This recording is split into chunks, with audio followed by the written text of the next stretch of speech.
Do you like your serial killer films all hip to be squared up with endless audiobook-style narration, Cirque du Soleil background music, barely on-screen kills, and Family Guy's Meg Griffin battling it out with the OG Captain Kirk in a Who Can Turn in the Worst Performance contest?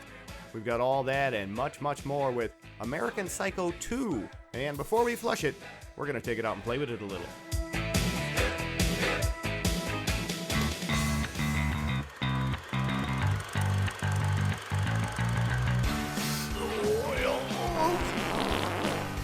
Restroom Cinema. We're here to flush it, so you don't have to see it. Greetings, everyone. I am Honor Knight, your head cinematic flusher right here in the Restroom. As always, I'm joined by my lovely co-cinematic flusher, Midwest movie mogul, Colleen Griffin. Hey. Raging Buddha B-movie queen Norcrest is out of the Restroom this week. Sitting in for her is American freelance journalist and author Talia Sagamonian. Bonsoir. Joining us as our special guest this time out is a stand-up comedian who hails from Colombia, South Carolina. He's performed in and around the greater Charlotte, Greenville, and Greensboro area at places like Art Bar, New Brookland Tavern, and the Comedy Zone. You can follow him on Twitter at WTFQDiddy. Please welcome Quinton Wilde. Woo! What's up? Every time Raging Buddha B-movie queen Norcrest spends some time in our stall and reads the writing on the Restroom wall, she's never quite the same. Let's see who turns up in this week's Raging Buddha Stats. Picture yourself in a boat on a river with tangerine trees and marmalade skies. I'm Professor Starkman, and these are the stats for American Psycho 2, the all-American girl. Mila Kunis plays Rachel, a girl who murdered someone to save her own life, but liked the killing part way too much. At least she was legit college age when she made this completely unnecessary sequel. Originally, this film wasn't going to be the sequel to American Psycho, but the production company wasn't having any luck selling this piece of shit. So they went with the obvious choice of shitting on a really excellent movie. The film was shot in just 20 days. 20 days! That was 19 too long, in my opinion. Mila Kunis does have the best line in this film. After murdering Brian by strangling him with a condom, she says, "Ribbed for her pleasure." Too bad this movie wasn't. I'm Professor Starkman, and these are the stats. Stop calling me Bobby. Film should have been called either American Psycho Ascending or Patrick Bateman sharded and all I got was this lousy sequel. Holy cow. The filming title was The Girl Who Wouldn't Die, and this was the movie that wouldn't die. Yes, it's like a whole semester. Yeah. Yeah. Yeah, and the timeline for this is just like, what? I don't think I've seen William Shatner acting this bad since he appeared in that Airplane sequel. Well, yeah, just because, Sonny Bono took the shine off of everybody in this impotence. He's really bad in this. Maybe his man girdle was like suppressing his acting skills. It's amazing Mila Kunis wasn't A, fired from that 70s show after she did this film, and B, still got legitimate work after she did this film. How did she end up having a career? Because she was really... Family Guy? Maybe that's it. Maybe Family Guy is what really gave her the career at this point, because this film did not. And any other actress would have tanked, especially coming off a hit TV series like that 70s show. Her character was like nails on a chalkboard. I did not expect her to develop into the actress she is now. Has she developed? Which movies have you seen of her that? Yeah, what are you talking developed about? As an actress? Jupiter Ascending? Is that? Compared to her character on that 70s show, she's not nails on a chalkboard anymore, okay? She does bad rom-coms and things. Yeah, she does terrible work. For some reason, she's been able to transcend like the Kate Hudsons and Jessica Albas. I think Black Swan gave her some credibility, but she hasn't done anything worthwhile after that. Yeah, now she's got Bad Moms coming out today. Ted. Tomorrow, I should say. Or Ted, yeah. She did that Ted. she did that really bad movie with Justin Timberlake. Oh, Not a God, really bad terrible. Just Friends? You know what? Yeah. she was smart, and she did it with Justin Timberlake, where she came out looking like the better actor. Did the screenwriters even see American Psycho? No. Obviously not. Thank you. Not at all, because if they did, they wouldn't have wrote this film. But Griff has a bit of trivia.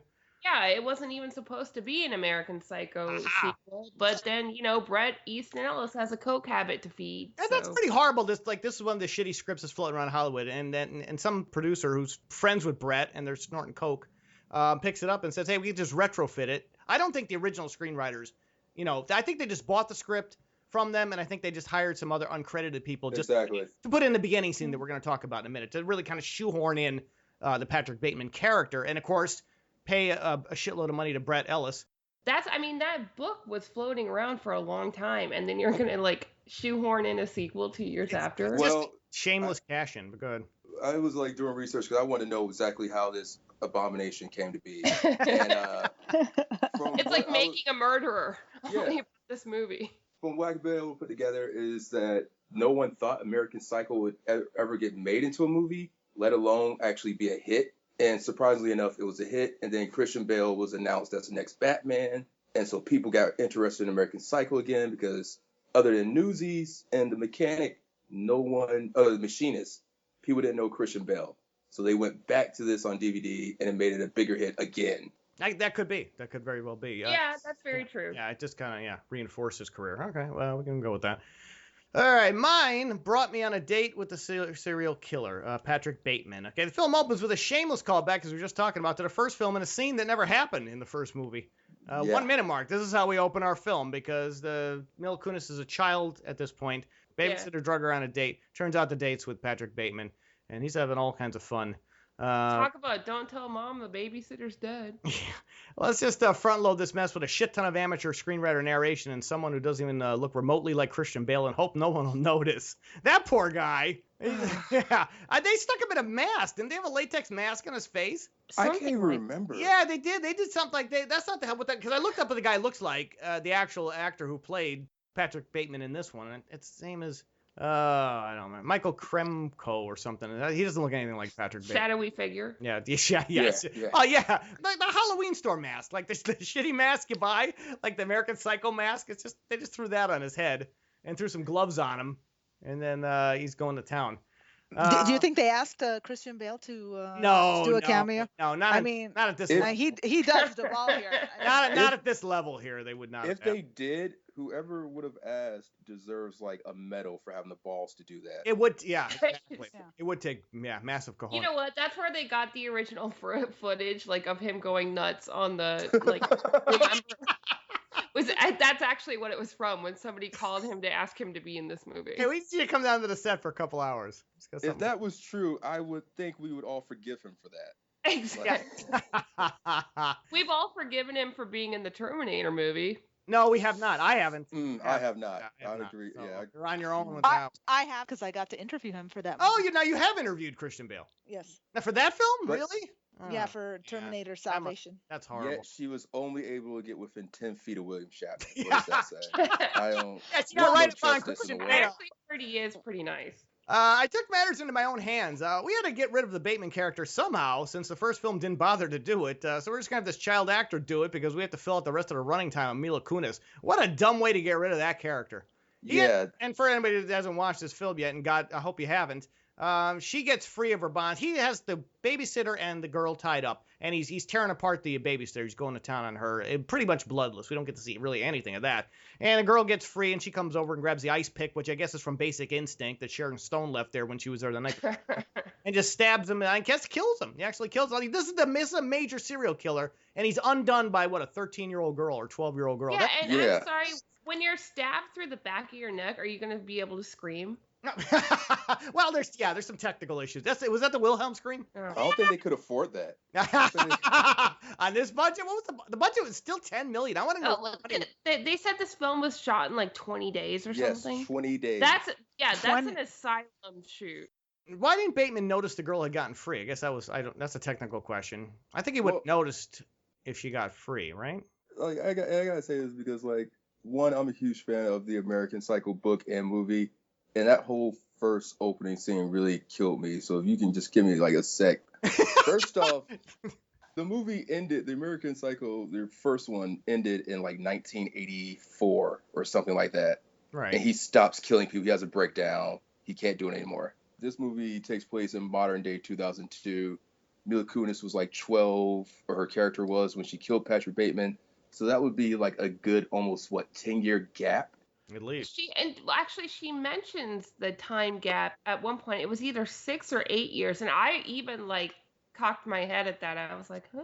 There's some technical. I mean, and Quentin, you must have died a little inside since you were a fan of the novel. And I died. Seeing it this. Oh, I died at this. What a gratuitous waste of a great character, or arguably a great character. I'm not the huge material, but I mean, it was a very popular character, and they just literally just get rid of him. Literally in the first 2 minutes of the movie, he's gone. Anybody's like who rented this is rooked immediately. You know, if you rented this to Blockbuster, folks, somebody owes you money. If you rent it from Blockbuster, I'm sure you're happy they're out of business now because they deserve it. That's it is karma. probably one of those movies that you like never returned and they never picked up on it. A lot of narration, folks. And the next line is, of course, I think, and where she says, I think they wrote a book about him. Ha ha ha. Which is far more entertaining than anything that happens in a film, as Quentin mentioned. He's a fan. If you're a fan of the book and the movie, just go stick with those two and stay the hell away from this. But all right. Drinking game, folks. Take a drink every time you hear that annoying, quirky, circus-style background music. Jesus Christ. Oh, my God. Oh, yeah. Now, safety tip, guys, it's roughly on 70% of the soundtrack, so you got to pace yourself with your drinking. Yes. Don't get too nuts with this. Oh, my God. It's to the point where you can't focus on what they're talking about because it's so prominent. It doesn't match any of the scenes that it's in, which is 70% of the movie, guys. So 70% of the movie goes right out the window because you're distracted by this Dr. Seuss shit in the background. It sounds like the lamest Benny Hill ripoff ever. Oh, my God. Benny Hill's rolling in his grave over this. I think this was their pathetic attempt to pull this script off as satire. That doesn't make it satire, just because you throw some. I know, but that was their royalty-free music. I mean, that's the point. They don't know what satire is. That's why we got this. Not even close. Oh, it was so annoying. By the time I got to the title credit around the 2-minute mark, I was already exhausted by Mila Kunis. She talks nonstop for that opening, the entire opening sequence. Just like that 70s show. Jackie. She runs her mouth too? Yeah, she runs her mouth on that? Okay. So again, nails on a chalkboard. Okay, we'll go with that. Okay, well, and also, can we just go back real quick? Those ADR, that was like Mila Kunis's voice that was like processed to sound like a little girl's voice. Oh, yeah, they're right. It was. Yeah, you're right.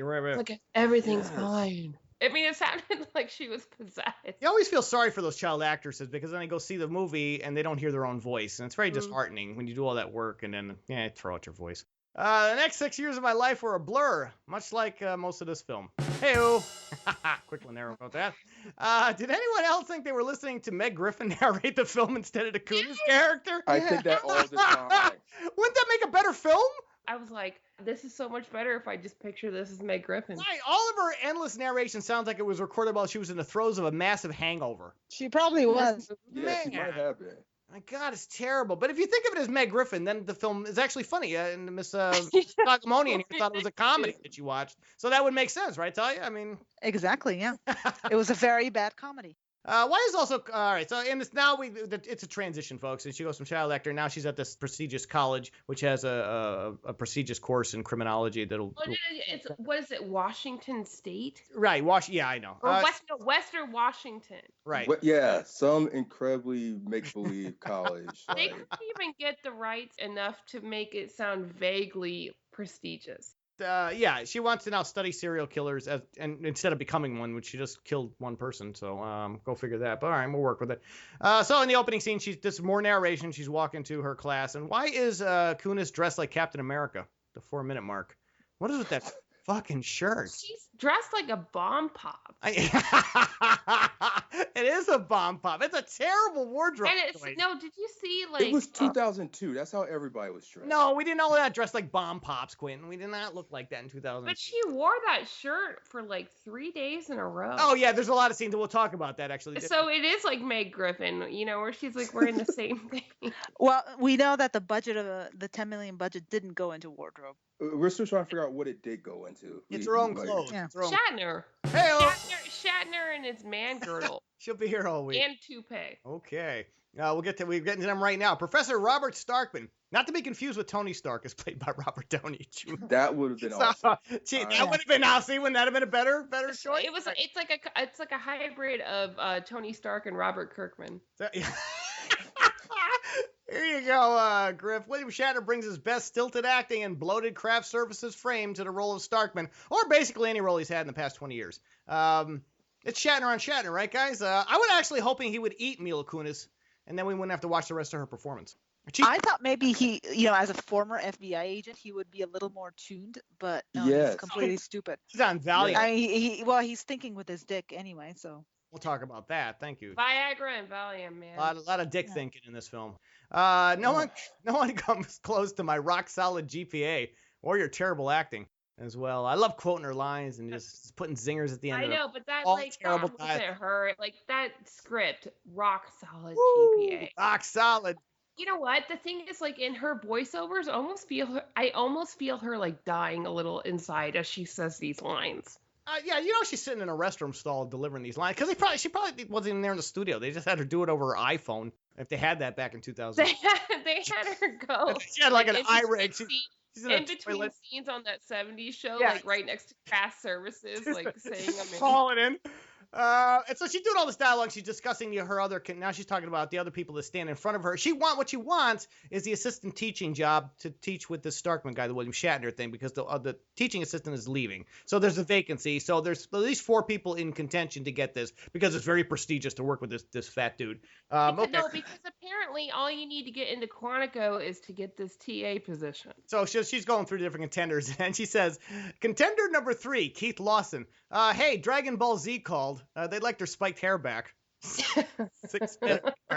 Oh my God, that What's wrong with that dude's hair? Oh, he looked like he got electrocuted at some point. He looks like a boy band reject. Yeah, I was gonna say that. Yeah. 2002, nobody was walking around like that. I don't think. Yeah, they were. You think they so? were. Yeah, frosted tips. Yeah. Oh, not the frosted tips. Oh, not on that guy though. Well, not him, but he's not he was close. If he had frosted tips, that'd be awesome. I was in college in 2002. Trust me. All right. There were dudes walking around like that. Oh, Bobby. Was anyone else creeped out when Captain Kirk rubbed that blonde chick's face? Who was about 30 years younger than him? He's sleeping with one of the students. No big surprise. And it's a really attractive woman. But, man, just when he touched her face, I got a little woozy. Yeah, I said the same thing to my girlfriend who was watching it with me. I was like, there's no way these beautiful women would be. I don't care how great of a teacher or FBI agent. You'd have to, take a bullet for the president in front of them. He's not attractive in this at all. We're long past the Star Trek. Where is he attractive? Star Trek when he was all skinny? Yeah, when he was fit, he was a decent looking guy back then. Yeah. But he's getting more bloated as he goes on, and it's just I don't know. Like you said, Quinn, it's not even realistic that she would do him. I'm sorry, it's a lack of charisma. Yeah, that's the other problem. Now, if this was like Liam Neeson, I could probably buy it. But this guy. Yeah. He can rub my face. Well, I wouldn't mind Ray Fiennes or. Oh, there you go. Yeah, I tell you, no problem with Ray. Well, Liam Neeson's been mistaken for Ray Fiennes. For Ray Fiennes, yeah. I feel bad for that person. Story. Or Jason Statham. Yeah, or Jason Isaacs. Oh, Jason Isaacs. Yeah, he can rub my face. Yeah. Okay, we got. Oh, yeah, he can rub anything he wants. Are we recasting the film or just people we want to rub our face? No. Well, we weren't. So if you have anybody you'd like to rub your face, let us know now, and then we'll just keep going. There you go. Andrew Garfield can rub my face. Or Wayne Brady. How about Wayne Brady? What? We were going A-listers, and you Wayne Brady. I know. The host of Let's Make a Deal? Well, it's funny you mentioned that because Wayne Brady's actually going to be performing at Busch Gardens here in Tampa. That's how bad it's gotten for Wayne Brady. Sorry, Wayne, for listening, but I didn't know. You can go and have him rub your face or your bush at Busch No, Gardens. promise the tickets are between $30 and $100. Not paying that. Is it? Is that the prices for the tickets to see Wayne Brady or just to get into the park? No, that's just Wayne Brady. So you got to pay to get on top of that. So all right, that's a whole set. Look, Wayne Brady is not in this movie. We'll keep going. This is the most Wayne Brady has been talked about. I think we just relaunched his career. Yeah, Wayne Brady. Now he's trending. I was about to say, it's the Wayne Brady songs. Wayne Brady songs. Please hashtag that. Let's make that trend. I need that in my life. Besides, failure is not an option. I think the filmmakers of this mess were deluding themselves. That was another one of her wonderful lines. She says that twice, and I'm thinking, this is where Charlie Sheen got that line. He thought, Ooh, yeah, that could. Maybe he just watched this over and over. And he was on a coke high and he had hookers. And we're not gonna try to trend Charlie Sheen. He's done. So we'll keep moving. A bird in the hand is worth two in the bush. I've had my bird in my hand a lot, but I can rarely handle more than one bush at a time. Hey-o! That's what I wrote at the end. Well, I'll be here all week. I don't know what kind of mood I was in. But Really? Hey, but the lines are so terrible, guys. The dialogue. I mean, there was so much wrong with this. Like, the dialogue is it's really just screenwriter dialogue, and I hate screenwriter dialogue in films. It drives me crazy. Did these guys get any work after this? I don't have Chris here to do the deep research on this nonsense. I don't think. No. Morgan J. Freeman. He looks familiar. He's done like a bunch of like Dawson Creek episodes and stuff like that, but nothing major since. You know what? Yeah. You know what I wrote in my notes? I wrote, this is like Dawson's Creek gone psycho. Pretty much. It is. You were dead on it. Oh my God. This guy is a producer of Teen Mom. All right, wow. That's and now it all makes sense. And Laguna Beach. Oh my God. It does. Laguna sound Beach. Like the Hills dialogue. There's one line that I love. I have to eat. You have to eat. We both have to eat. This is in case you need to learn how to conjugate or get a grammar lesson. It's like one of those those Schoolhouse Rock, right? Yeah. Those deals. I'm sorry, you'll just have to wait. As if this woman wasn't unattractive enough. Let's stick her in a god-awful Hawaiian dress that makes her look like a cocktail waitress at a luau. 11-minute mark. That's when she has to go into that woman. Oh, yeah. The other guy gets thrown out because his application they wouldn't accept or some bullshit. So she has to go in and get her application set. And this lady's just a bitch to be a bitch. I mean, it's one of these type of characters that you see in films. She's not funny. She looks terrible in that outfit. I don't know. Again, there's no wardrobe, right, guys? No wardrobe on this. No, none whatsoever. Everybody brought their own clothes. Well, and it almost started out like some sort of horrible Mad TV bit where it was just like, like the disembodied voice from behind the door with the high-pitched nasal thing. I mean, it really was. It played out like bad sketch comedy. No, you're right. You're absolutely right. And then we actually see the woman, and it's not funny. None of this stuff is funny, but all right, we're laughing. I mean, it's funny for us, but for the wrong reasons. Yes. Ricky Martin, Come to Mama. Oh my God. You know this film is dated when a character names her cat after a Latino pussy. 12-minute mark.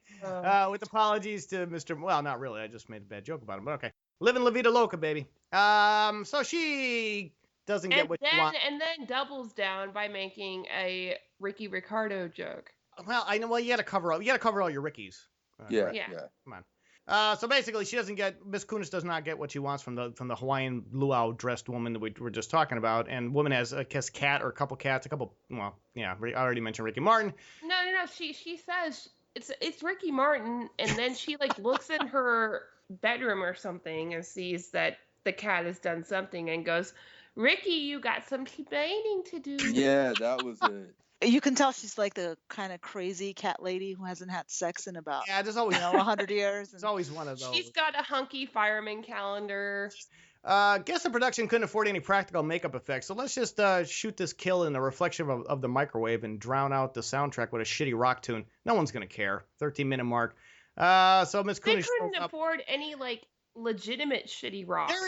They also couldn't afford any legitimate practical makeup effects. The kills in this film are horrible. They're barely on screen. It almost could have been like PG-13. It could have, because it barely shown. So basically, Kunis shows up and beats her to death with a plaque she had on the wall of how great a job. Yeah. Okay, but didn't it look like she was like beating her in the reflection? Didn't it almost look like she was beating her to death with another microwave? A little, like, we can go with that. It didn't look like that little dinky plaque. It looked like something like way heftier. But that goes back to like the whole problem with the premise behind this. Mila Kunis' character like steals the plaque from her office to beat her to death with. Most serial killers would know you don't steal shit from other people's places to kill them in another place. That's good. That can tie you with it. Oh, that's good. Wow, you're very. She constantly makes these kind of mistakes. Also, like she says she's a like serious like investigator of criminals and serial killers, yet she does stuff that they don't even do on NCIS.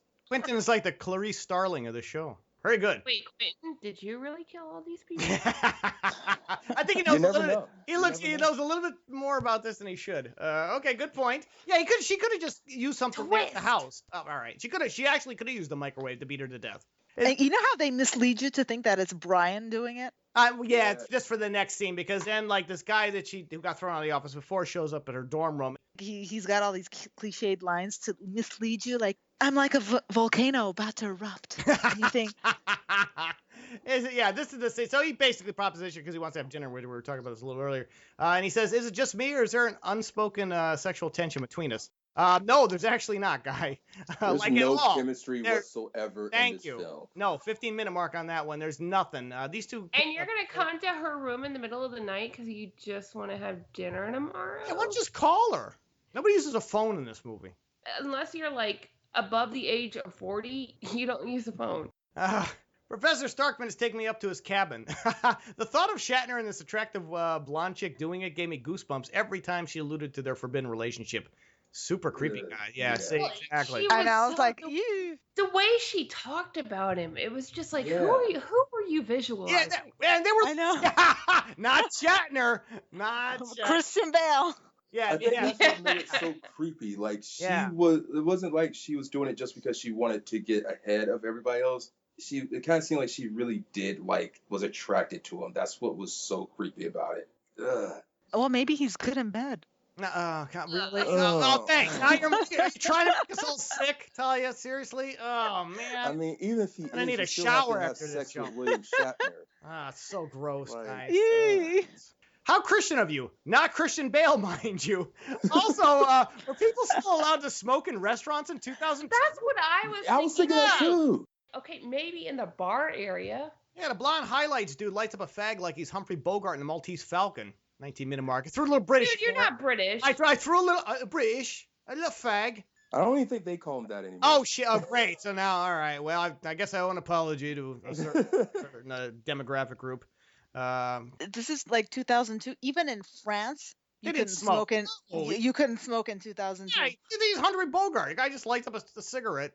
Yeah, actually, even in Ireland in the early aughts, they banned smoking. So they are at dinner together. The Kunis character and the blonde highlights dude, which I forget the guy's name, but it doesn't matter. Ribbed for her pleasure. Yes. Nauseating line of dialogue aside, you can't strangle someone to death with a condom, guys. 24-minute mark. Can't do it. That's not gonna happen. Is that like a triple XL Magnum? She goes to dinner, she takes him back to her dorm room. Now, first of all, why would you kill the guy in your own dorm room? That's once again, serial killer 101. And she bothered to go to the other chick's room to actually get a condom. Yeah, why would she have condoms there? Okay, we have some issues with this one, and she chokes him to death on her bed. Again, Mr. Quinton Starling here is saying, this is serial killer 101. You never would do it in your own crib. I'm killing the few to save the many. God, I think I need professional help. No, what the film needs is a professional screenwriter to come up with better dialogue. Hey-oh. Yeah. Aren't you just getting ill just listening to me and this is basically how the lines are delivered. I'm not getting much to them. This is based It's pretty bad when your jokes are better than... Yeah, my jokes are horrible sometimes, right? I think I identified this person as a textbook sociopath. Duh. Did you really spend an entire hour with her to figure that out? So basically, because she says she needs professional help, for no reason at all, she goes to a psychiatrist. And this guy's, I think the guy's Irish, actually, or Scottish. He's doing a really bad American accent. I forget, his name is Garrett Wynn Davies or something like that. I don't remember his name. He looks like Blake Shelton's like highfalutin brother. Yeah. Yes, he does. Like foreign brother. So she goes to, and she says, first of all, he needs a whole hour with her to figure out. She can fit any self-serving psychiatrist would be able to know she's a sociopath in about 10 seconds. But okay, we'll let it ride for the hour. The psychiatrist should have listened to her annoying narration from earlier and spared us from this boring scene. 27-minute mark. That's a long scene too. Oh yeah. She just goes on and on and on and on. Who cares? Why is she even there? Oh, that's right. She does need a patsy, right? I think there is a reason for this later on, but a really lame reason. But yeah, I think they were trying to set up this whole complicated plan she was trying to work out, but they left major parts out. She's doing the same plan that, what's his name, Lex Luthor did in Batman vs. Superman. So overly complicated and nearly impossible to pull off, but somehow he does it. Go figure. Yeah, it was somewhere between Heath Ledger's Joker and the talented Mr. Ripley. Right. Oh, yeah, it is. That's what it reminds me of. All right, we go with that. That's good. We'll give That's what it reminds me give of. Quinton with the win on that one. We'll go with it. I want to look dressed to kill. Someone should kill the wardrobe person for putting Kunis in that horrible lavender jogging outfit around the 31-minute mark. Holy cow. Okay, Hey, can I just say this? Anybody got a comment on that one? Jesus. Yes. God love Mila Kunis. Do you remember when Phoebe, that episode of Friends when Phoebe was gonna jog Yes. and she ran like a maniac? Yes. Yeah. That was the same outfit. No, that's what Mila Kunis looked like when she was running. It's a terrible And then there's a shot of somebody running. They film her from the back, and you can tell it's like a stunt runner. And then they cut back to the front from Mila Kunis, and she's like, God love her, she's flailing around, and makes it like she barely picks up her feet. I mean, she needed a stunt though to jog. Yeah, you do. You need it. Yeah, you don't. You could tell the difference. Like, yes, yeah, you can tell us. I'm sorry, but I just kept thinking of Phoebe like flailing around. But she can't jog, like she can't do her own stunt. Maybe she was already done. Like maybe she just walked off set one day. It could be. She could have been out. Yeah, she could have shut her out. Then Kunis stumbles upon the refrigerator that saved Indiana Jones's life in Crystal Skull around the 32-minute mark. Thought that was nice. I don't know what the hell that scene was. What was the point of that scene? Other than to serve like as an awkward transition to this party she has to go to later on. In the next scene, I should say. I don't understand why she's looking at this refrigerator. And, all right, crickets on my Indiana Jones joke. Fuck it. I was just trying to remember that scene. Like, so much of this movie I've blocked out. There was a refrigerator in the river. She's just looking at literally the Indiana Jones refrigerator. He's not in it now. He's not. It'd be great if Harrison Ford crawled out of it. It would be awesome. But no, when he'd be all cranky and angry. He'd be old and shit, too. He'd be like, what happened? Yeah, he would. He'd come out of it and go, Chewie, we're home. Give Griff with the win on that. She'll be here all week. Jesus. I just saw that scene and I wondered if I had missed something earlier. I think they edited that out. Like, I wonder if she like stuffed the body in that fridge and it got out. See, that's what I'm saying. Like, I feel like there was more to this film and like more to the plot, but they just, maybe because they hired so many different writers to like finish it or whatever, things got lost. Some people cut some out. Right. And then we got this. And now we're at the party. It's a transition to a party where she's supposed to hobnob with Mr. Starkman, William Shatner, to get brownie points. Of course, everybody's there ahead of her because she was late because she was looking at the refrigerator and the Indiana Jones guy we're just talking about. So the line is she's talking to her girlfriend who's sleeping, or not a girlfriend, her roomie who's actually having the affair with William Shatner, the blonde chick we mentioned before. And she says, short. How short was he? And for no reason at all, folks, here are the top 3 Yo Mama So Short jokes. All right, here we go. No, hey, I looked these up. I didn't write these. Number 3, your mama's so short, she's got to slam dunk her bus fare. I thought that was a pretty good one. Okay. All right. Number 2, your mama's so short, she can see her feet on her driver's license. Not bad. All right, that's still so. Okay. And the number 1, your mama's so short joke. Your mama's so short, she has to hold up a sign that says, "Don't spit, I can't swim." Oh. Crickets on all of that? Oh, guys. I did. When she said short, I thought of that old song, Don't Know What, No Short, Man. It was definitely not short. And then she says, "Oh, I'm going to vomit." Exactly how we feel at the thought of Shatner and his blonde chick together. 34-minute mark. Every time they brought it up, I got a little throw up in my mouth. It's gross, guys. I don't know why it's so creepy in this film. I thought Shatner's been okay in some other stuff, but here it's wrong. It's because of her enthusiasm. Exactly. Like, yeah. Yeah, she's a little too into it. Is that because is the character supposed to be, or is the actress just overshooting her mark on this? I don't know. Maybe the actress had like a Captain Kirk fetish or something. Oh. Maybe she was actually trying to act. Like maybe she didn't realize what was going on. You think? I feel like everybody else was like, "Oh, this is a piece of crap. This is going down." And she was like the one person like, "This can be great." Maybe they asked her to visualize Christian Bale or something, and I would be like, "Oh yes, yes." Don't worry, I would never let you down. Film is so lazy it didn't even bother to show us Kunis. Oh God, killing off the blonde chick. We don't even get to see her death. 35-minute mark, because now she stands in the way. the one who's sleeping with Shatner. So she strangles her, right, or hangs her or something. Yeah, she hung her. Yeah, tried to make her look like suicide, but we don't even get to see that kill. Like, the film is so lazy, so lazy. Yeah, because everybody, when they commit suicide, sticks a Post-it on their chest. Well, Yeah, perfectly dead center of their chest. right before they jump and up. it stays and it sticks. I'm sorry, I can't get a Post-it note to stick on the front cover of a notebook. Yeah. Yeah. She was able to hang herself from a drop ceiling. The ceiling was flat. There's nothing. She's actually put hooks in, like bike hooks, where you hang a bike. Yeah. Yeah, but she would fall down. Wasn't there some movie where somebody tries to hang A themselves lot of films. and they fall off the ceiling? What the hell is the point of watching a serial killer film when the killer hardly ever kills anyone? And then when you do see them kill them, it's done off screen. This defeats the whole purpose of this movie, being a thriller. I thought the whole point of watching It's not a thriller. American Psycho is to watch them, carve up people. But, here, we don't even get to see that.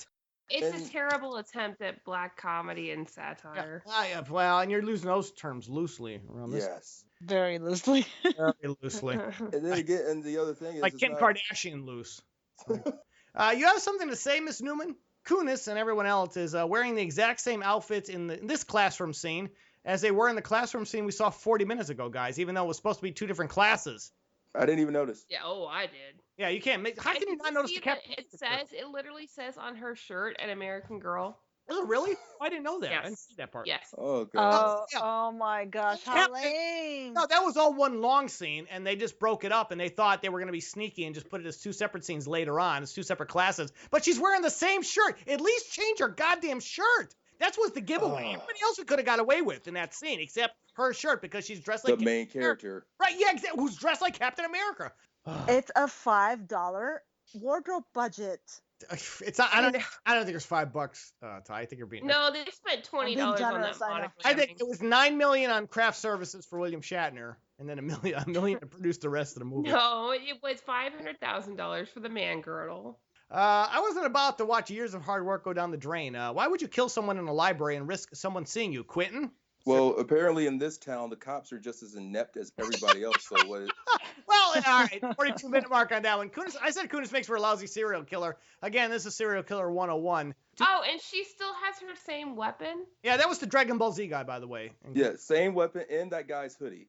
Oh, that's true. The guy's hoodie and the ice pick that we've been talking about this entire. Why would you keep the ice pick for all those years? No, yeah, and she kills, the lost member of the Black Eyed Peas. Yeah, and apparently the only black guy at that college. Like, Right. Two. That's the token black guy in this film. You're correct, sir. in a library where it's supposed to be quiet. Right. You're going to stab this guy in the back of the neck because, no one's going to hear that scream That's or what bow. And somebody could just come around the corner and see her doing it. This doesn't make any sense, guys. It makes no sense. All right. Eric, can you get me some Valium? Shatner finds his lover's dead body, but doesn't bother to call the police to report it. Worst FBI profiler ever. He's married. He's too busy removing evidence of himself with her. But not before the other blonde chick comes on to him. Yes. My Yeah. God. Yeah, that was in the dorm room. When she went to Shatner. Yeah, I know, that was creepy too. I don't understand what the appeal is with this guy. He's well endowed. I don't know. Yeah, but see, you would still have to sleep with William Shatner. That's the Exactly. Yeah, there's a lot of problems. It's not Christian Bale, folks. Maybe they originally filmed this film with Christian Bale, and then he decided to bail out, so they added William Shatner, so that explains why these actresses are all gushing. Christian Bale bails. Story at 11. Oh, you could have been a writer for this film. Add that to Shatner's character also recorded his voice on her answering machine, a Serial Killer 101, and risked being seen at her dorm. He might as well have been wearing a t-shirt that said, boldly going where every college professor has gone before. Pretty much. I mean, he could not have been the first professor to have an affair with one of his students and have her kill himself. Come on. Well, yeah, I know. But even that, I mean, he's an FBI profiler. He knows not to do stuff he's doing. You don't record your voice on an answer machine of someone you're sleeping with. You don't show up in their dorm room. I mean, this is just common sense stuff. This is not even professor stuff, FBI profiler stuff. I mean, anybody would know this, right? This is common sense married man stuff. Exactly. Don't take it. Yeah, they're going to notice that the answering machine tape's gone. Yeah. Well, I don't know about that because they still haven't noticed these 3 students are dead. Right. Well, okay. Yeah, that guy's in Especially- the library, right? Dragon Ball Z is still in the library, right? And the other guy, who's The rich like guy. Mr. Do you know who my family is? Yeah, he's Like, super oh, rich, yeah, and well, his that's family's not They looking. noticed that right away. Professor Starkman, Kunis's hair looks like it suffered from a drive-by crimping around the 49-minute mark. So her solution, her solution to this is to seduce. Now she's gonna go seduce Starkman, who is like knocked out on Valium in his couch in his office. This is easily the best scene in film. We're coming right up on it. So her hair is crimped out big time. She looks terrible in that dress that the other girl was wearing. She looks horrible. The boots and everything. The whole outfit ensemble is really horrific. If you saw this coming out, she looks like a hooker from Nashville or something. It's just really bad wardrobe choice. Apologies to anybody who listens to our show. Apologies to the hookers of Nashville. Yeah. Yes.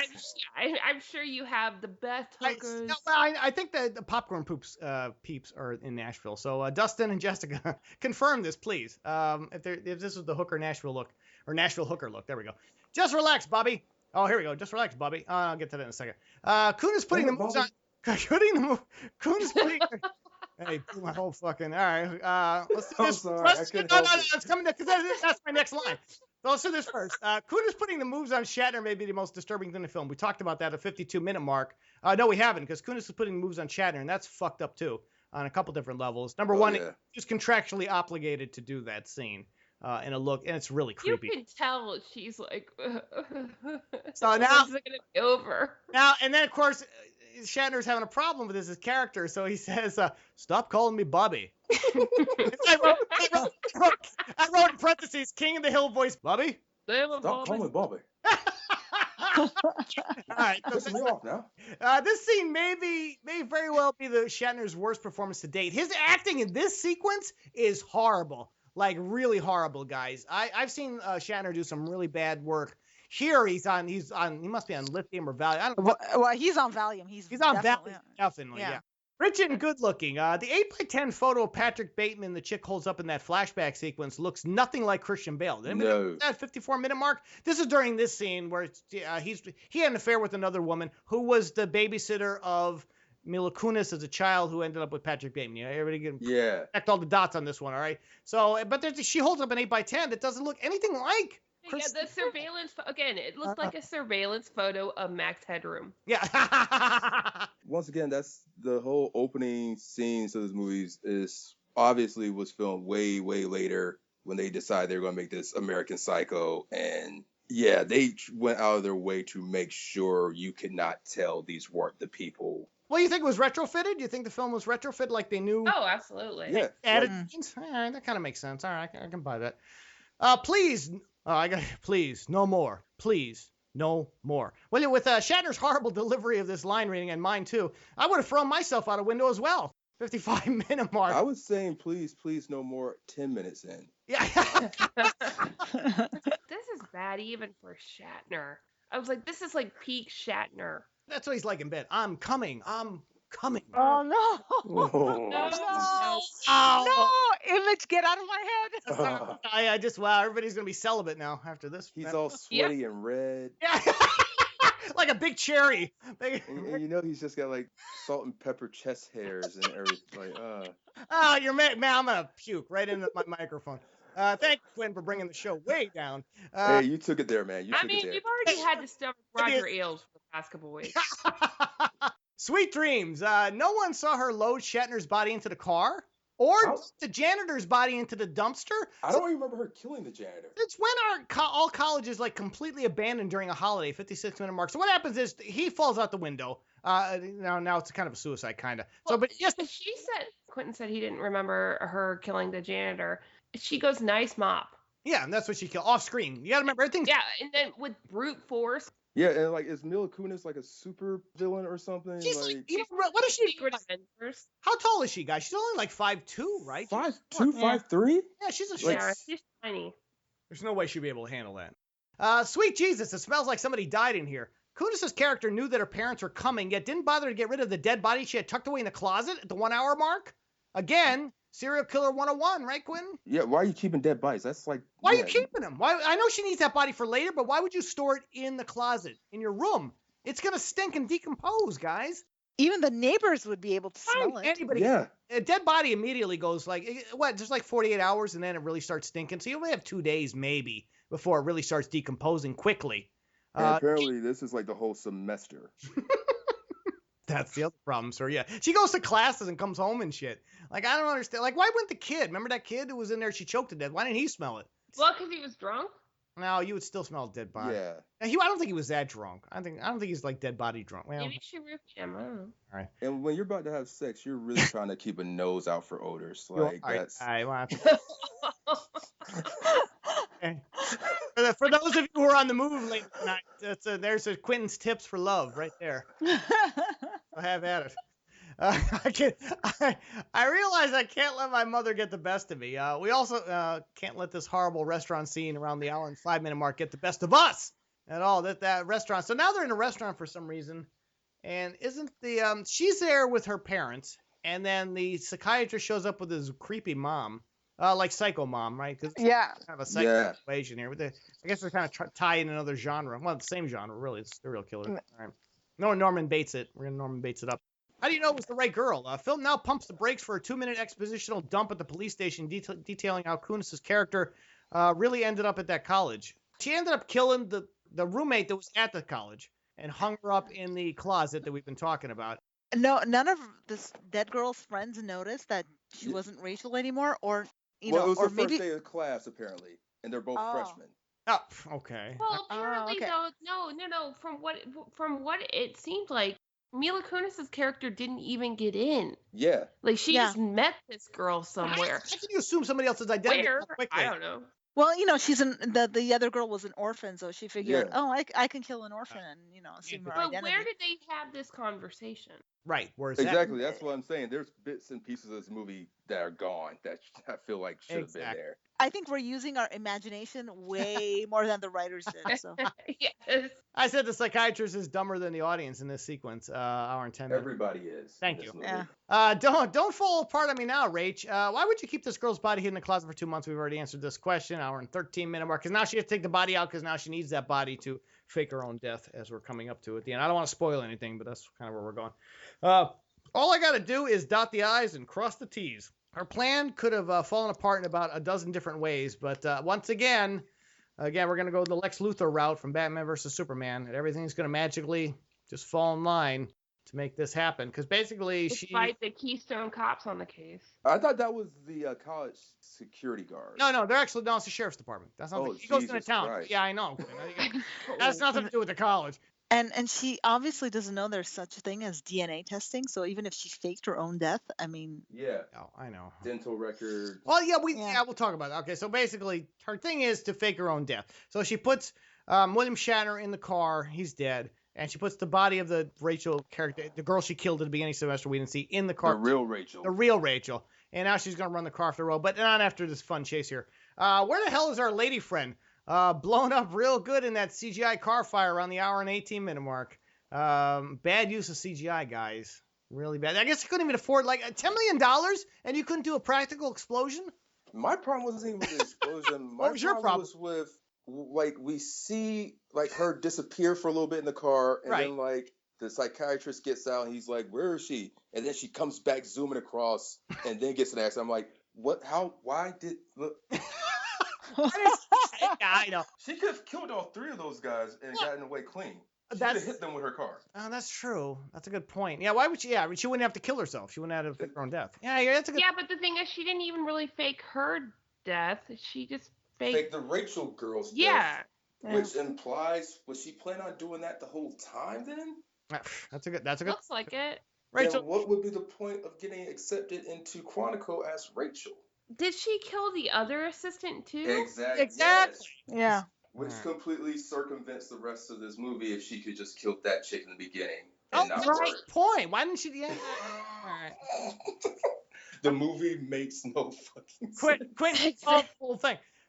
Rachel Newman's death leaves many questions unanswered that we've just been talking about. Yeah, one of those questions would be, why weren't some of these bodies found earlier than after she supposedly killed herself? Oh, and how graphic the photos were that they showed, like, on the news.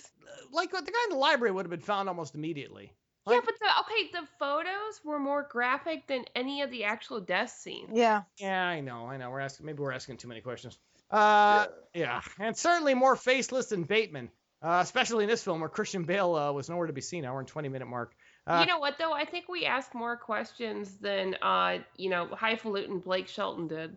As a result, the psychiatrist obviously survives. He writes a book about this experience and dealing with her, and she was the #1 serial killer and becomes kind of famous for it. He's delivering a speech 2 years later now. We're 2 years later down the line here. And he says, she will remain a constant and strong reminder that people aren't always what they seem to be. Just like Dr. Daniels here, whose Wales accent keeps creeping through his American accent line readings. I guess he gave up hope of a decent performance by the end of the running time. Did you notice that? His accent came Yeah, it's terrible. He was terrible in this paycheck movie for that poor guy. He just seemed exhausted throughout this whole thing. He's done better work. I forget what he did. He's been in a lot of stuff with his actual accent. No, it's not this American thing. So Elizabeth McGuire. Why would she risk exposing herself 2 years down the road after she became a federal agent, guys? Hour and 20-minute mark.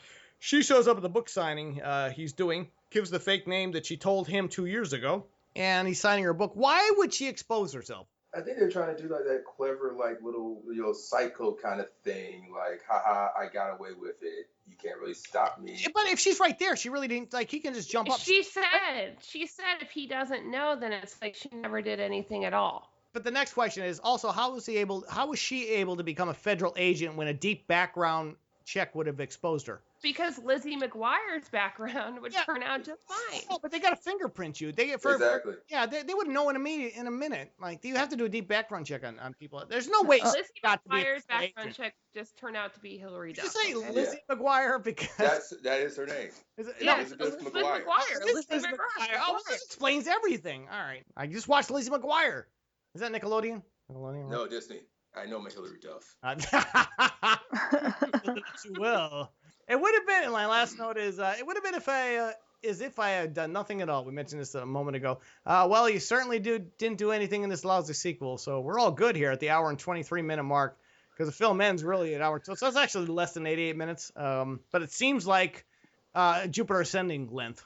Oh yeah. Fucking hours to get through this. There you go, folks. I'd like to add that if you still want to watch this movie after listening to us, I'm going to borrow a line from the movie. What doesn't kill you only makes you stronger. I'm going to go ahead and say if you do watch this movie after this and they're thinking you may still somehow be entertained, I am not held responsible. We tried to help you. Yeah. we try to help people every week, but yeah, you know what? I'll take the fall for finding this movie, but if you choose to watch it, you're on your own. You're on your own. So there you go, folks. That is American Psycho 2. All American Girl, and boy, we took it on play with it a lot longer than we should have. Can we flush it, ladies and gentlemen? Can we please flush this? Flush! Put it back in that fridge in the river and pick it up. There you go. Consider it flushed. Wow, that is it for this week. I want to thank my lovely co-cinematic flushers, Midwest movie Colleen Griffin, and American freelance journalist Talia Sagamonian. Thank you, ladies. Great job as always. I also want to thank our very special guest, stand-up comedian Quinton Wilde. Quinton, thank you so much. Thank you, sir. Thank you. Did a great job. We really appreciate it. If you want to go see him, he's in South Carolina. Got any upcoming dates? Yeah, just check me out on Twitter. I'll be posting them. Don't worry, they're up there. WTFQ Diddy is his handle on Twitter.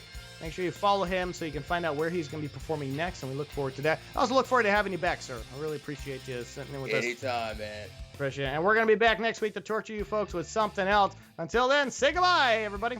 Bye. Bye-bye. Hey, this is Nora Crest, and I want to thank you for listening this week and every week as we flush these turds down our cinematic bowl here in the restroom. If you haven't already, please subscribe to us on iTunes and Google Play Music so you don't miss a single episode. You can also follow us on Twitter and use #PodernFamily, or like us on Facebook, circle us up on Google+, and check out all of our episodes at our home restroom on the net, signalsoffury.com.